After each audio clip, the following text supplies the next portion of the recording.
নামাজ আদায় করে সামনের দিকে অগ্রসর হবেন, হঠাৎ করে লক্ষ্য করে দেখেন পাগড়ির লেজটাকে যেন টেনে ধরছে, তিনি সামনের দিকে যেতে পারে না।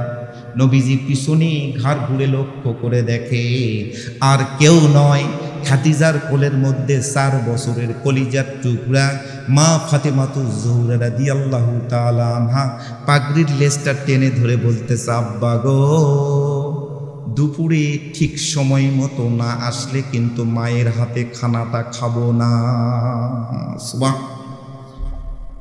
মেয়েরা সর্বসময় বাবা মাকে বেশি ভালোবাসে, অথচ মেয়েদেরকে আমরা ঠকাই, আমরাই ঠকাই।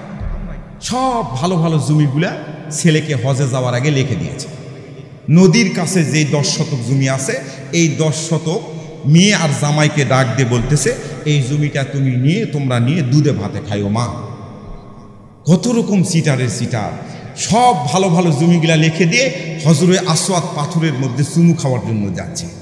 ওই হজে যাচ্ছে, হজরে আসওয়াদ পাথরের মধ্যে চুমু খাবে।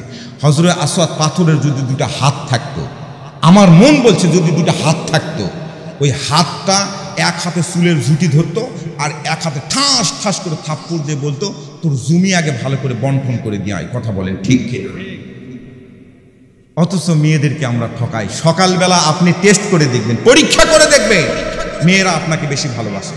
আপনার যদি 2টা ছেলে থাকে অথবা ছোট নাতি থাকে, সকালবেলা ফজরের নামাজ পড়ে অনেক রাত পর্যন্ত মাহফিল শুনছে, গাটা একটু ঝিমঝিম করতেছে, মাথাটা ব্যথা করতেছে, আপনার ছোট ছেলেটা 4 বছর 5 বছর সবে মাত্র কথা বলা শিখছে, এই ছেলেটাকে ডাক দিয়ে বলবেন, আব্বু গত রাত্রে অনেক রাত পর্যন্ত মাহফিল শুনছি, আব্বু মাথাটা খুব ব্যথা করতেছে, একটু মাথাটা টিপে দাও।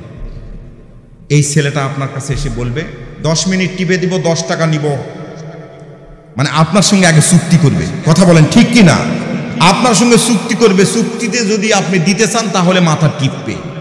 আর মেয়ে যদি হয় কলিজার টুকরা, মেয়ে যদি বাড়িতে একটা থাকে, মেয়েকে আপনি বলেন, আম্মু আমার মাথাটা একটু টিপে দাও, মাথাটা ব্যথা করতেছে, উইদাউট কন্ডিশন 1 টাকাও আপনার থেকে চুক্তি করবে না, ঘন্টার পর ঘন্টা আপনার মাথাটা টিপে দিবে।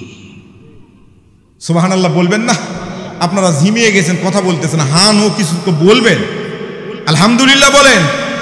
সম্মানিত বাবারা আমার, আল্লাহর পয়গম্বর হিকমত করে উত্তর দিলেন, ও খাদিজা, আমি দুপুর বেলা যদি ঠিক সময় মতো ফিরি রে খাদিজা, আমি কথা দিলাম, পয়গম্বর কথা দিলাম, যদি সুস্থ থাকি আমি এসেই আমার কলিজার টুকরার মুখের মধ্যে খানাটা দিয়ে দিব। আল্লাহু আকবার বলে। খাদিজা রাদিয়াল্লাহু তাআলা আনহা বাড়ির দরজার